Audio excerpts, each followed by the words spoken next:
आज हम फिर चालू करने जा रहे हैं पूर्व मध्यकालीन भारत। तो हम क्या चालू करने जा रहे हैं? तो हम चालू करने जा रहे हैं पूर्व मध्यकालीन भारत।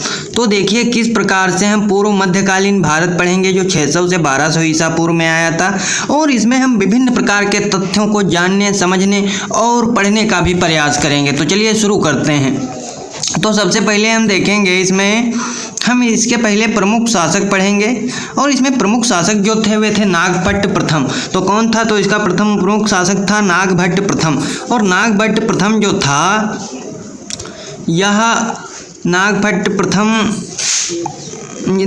प्रथम प्रतिहारों की भीनमाल, जालौर एवं उज्जैन शाखा का संस्थापक था। तो आप लोगों को याद रखना है, जो नागभट्ट था यह प्रतिहारों की भीनमाल, जालौर या उज्जैन शाखा का संस्थापक था तथा अपनी राजधानी मंडोर से मेड़ता स्थानांतरित की थी इसने।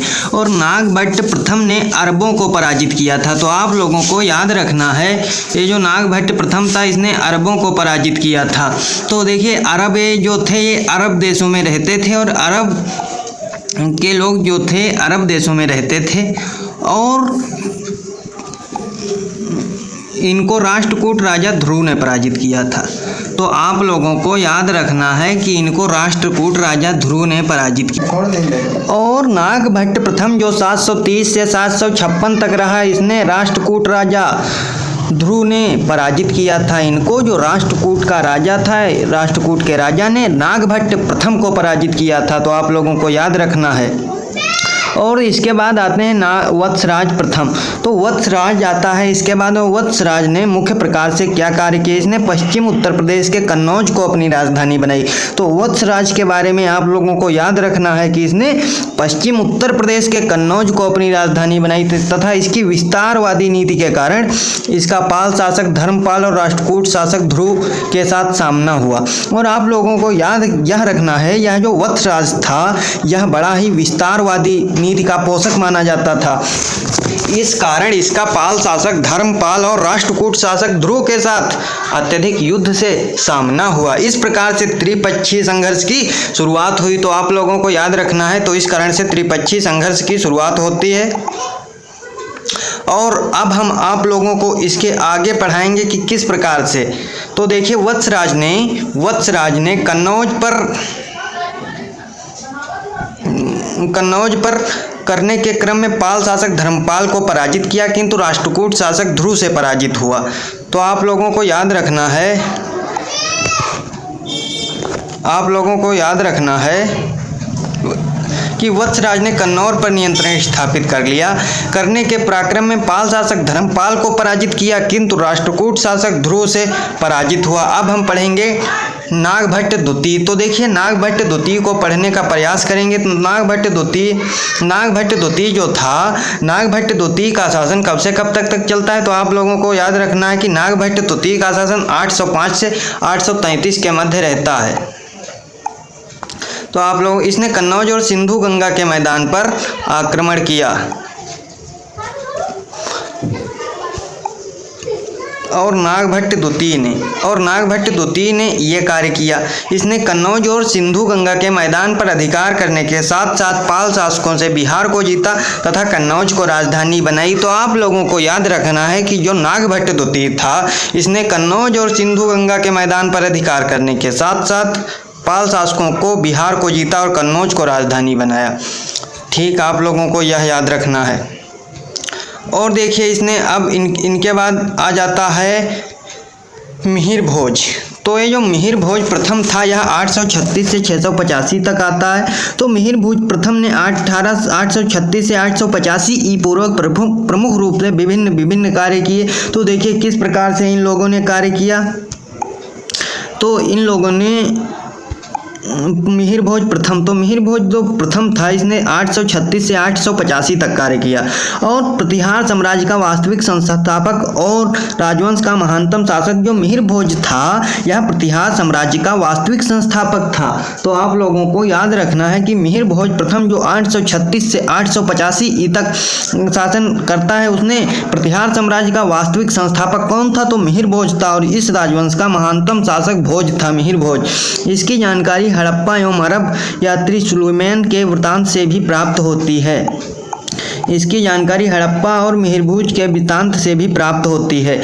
और अरब यात्री सुलेमान कहता था कि मिहिरभोज के पास एक विशाल अश्व सेना और यह इस्लाम का बड़ा सत्व है, इसका साम्राज्य समृद्ध और राज्य में चोरी नहीं होती है। तो इसका अरब यात्री जो सुलेमान था यह मिहिरभोज प्रथम को कहता था कि यह इस्लाम का बड़ा शत्रु है, क्योंकि इसके पास एक विशाल सेना, इसका साम्राज्य बहुत समृद्ध है और इसके राज्य में चोरी नहीं होती है। और मिहिरभोज ने ग्वालियर अभिलेख से सर्वप्रथम शून्य का अभिलेख की प्रमाण मिला है। तो मिहिरभोज के ग्वालियर अभिलेख से तो आप लोगों को याद रखना है, परीक्षा में प्रश्न आ सकता है कि जो मिहिरभोज था इसके समय में कहाँ से अभिलेख मिला है। तो सर्वप्रथम इसके शासनकाल में ग्वालियर अभिलेख से सर्वप्रथम शून्य का अभिलेख की प्रमाण मिला है। और अब देखिए, मिहिरभोज पाल नरेश देवपाल व राष्ट्रकूट शासक अमोघ वर्ष के सामंत ध्रुव से पराजित हुआ। जो ये मिहिरभोज था, यह मिहिरभोज नरेश देवपाल, जो मिहिरभोज पाल नरेश देवपाल व राष्ट्रकूट शासक अमोघ वर्ष के सामंत ध्रुव से पराजित हुआ। लेकिन मिहिरभोज ने पाल शासक देवपाल की मृत्यु के पश्चात उसके उत्तराधिकारियों विग्रहपाल एवं नारायण पाल को पराजित कर दिया। तो आप लोगों को यह भी याद रखना। तो देखिए, हमने पढ़ लिया। और देखिए, मिहिरभोज ने कृष्ण द्वितीय को नर्मदा तट पर पराजित किया था। और मिहिरभोज ने आदिवराह व प्रभास उपलब्धियां धारण की। यह वैष्णव धर्म का अनुयायी था। और भोज ने द्रह्म नामक सिक्का भी चलवाया। इसने अपनी राजधानी कन्नौज में ही बनाई, जिसे महोदया के नाम से भी जाना जाता है।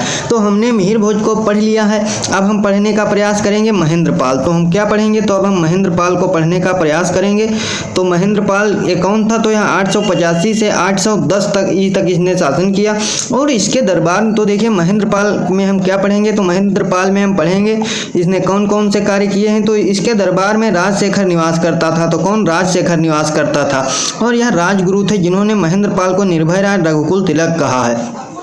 और राजशेखर ने नर्मदा नदी को आर्यव्रत और दक्षिणापथ की सीमा माना है। तो आप लोगों को महेंद्रपाल प्रथम के बारे में याद रखना है कि इसके दरबार में राजशेखर निवास करता था। और अब देखिए, हम पढ़ेंगे महिपाल प्रथम। जो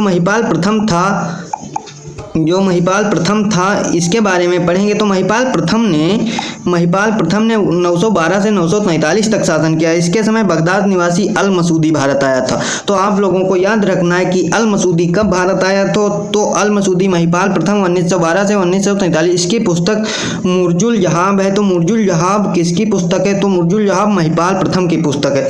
इसके समय में गुर्जर प्रतिहार साम्राज्य का विघटन शुरू हो गया था। इस वंश का अंतिम शासक यशपाल था। तो आप लोगों को याद रखना है कि महिपाल प्रथम जो है राजपूत, इस वंश का अंतिम शासक यशपाल था, जो 1036। और हेनसांग ने गुर्जर राज्य को पश्चिमी भारत का दूसरा सबसे बड़ा राज्य कहा। और अब हम गढ़वाल वंश का पढ़ने का प्रयास करेंगे। तो देखिए, गढ़वाल वंश क्या है, तो इन सबको जानने समझने का भी प्रयास करेंगे। तो देखिए, गढ़वाल वंश किस प्रकार से कार्य करता है। तो गढ़वाल वंश हम शुरू करते हैं। तो गढ़वाल वंश गुर्जर प्रतिहारों के पतन के बाद चंद्रदेव ने 1080 से 1085 के मध्य गढ़वाल राजवंश की नींव कन्नौज में रखी। तो आप लोगों को याद रखना है कि गढ़वाल वंश की नींव किसने लगी? तो गुर्जर प्रतिहारों के पतन के बाद चंद्रदेव जो शासक था उसने 1080 से 1085 के मध्य गढ़वाल वंश की नींव कन्नौज में रखी। कहाँ रखी? तो कन्नौज में रखी। तो इस प्रकार से हम अब, और इसके समय में क्या क्या मुख्य कार्य हुए। तो यह अजय राज का पौत्र विग्रहराज चतुर्थ एवं बीसल देव 1153 से चौहान वंश का एक महत्वपूर्ण एवं शक्तिशाली शासक था। और विग्रहराज चतुर्थ एक कवि भी था। तो आप लोगों को याद रखना है कि विग्रहराज जो चतुर्थ था यह एक कवि था। तो क्या था? कवि भी था। इसने संस्कृत में हारकेल नाटक की रचना की। इस नाटक के कुछ अंश 2.5 दिन का झोपड़ा दीवारों पर उत्कीर्ण है। इसके दरबार में कवि सोमदेव निवास करते थे। तो इसके दरबार में कौन कवि? तो सोमदेव निवास करते थे। और देखिए, हम पढ़ेंगे इसके दरबार में कवि सोमदेव निवास करते थे। बीसल देव ने तोमर वंश के तंवर को पराजित करके ढिल्लिका दिल्ली पर अधिकार कर लिया। तो कहाँ अधिकार कर लिया? तो बीसल देव ने तोमर वंश के तंवर को पराजित करके ढिल्लिका दिल्ली पर अधिकार कर लिया। और 1178 में सोमेश्वर का पुत्र, जो सोमेश्वर का पुत्र कौन था? तो यह पृथ्वीराज तृतीय था। सोमेश्वर का पुत्र पृथ्वीराज तृतीय था शासक बनता है उसके बाद, एवं इसे राज पिथौरा भी कहा जाता है। इसने चंदेल शासक परमादिदेव को 1182 में पराजित किया और इसमें परमादिदेव के प्रसिद्ध सेनापति आल्हा एवं मुदल मारे गए। तो आप लोगों को याद रखना, आल्हा एवं मुदल इस युद्ध में मारे जाते हैं। और पृथ्वीराज तृतीय को हिंदू गौरव का अंतिम सूर्य कहा जाता है, और पृथ्वीराज तृतीय जो था उसे हिंदू गौरव का अंतिम सूर्य कहा जाता है। इसके दरबार में जयानक, चंद्रबरदई, विद्यापति आदि विद्वान रहते थे। तो इसके बाद हम चंदेल शासकों को पढ़ेंगे। तब तक देखते रहिए पल्लू रंगीला गंगू बिलास। मिलेंगे अगले वीडियो में।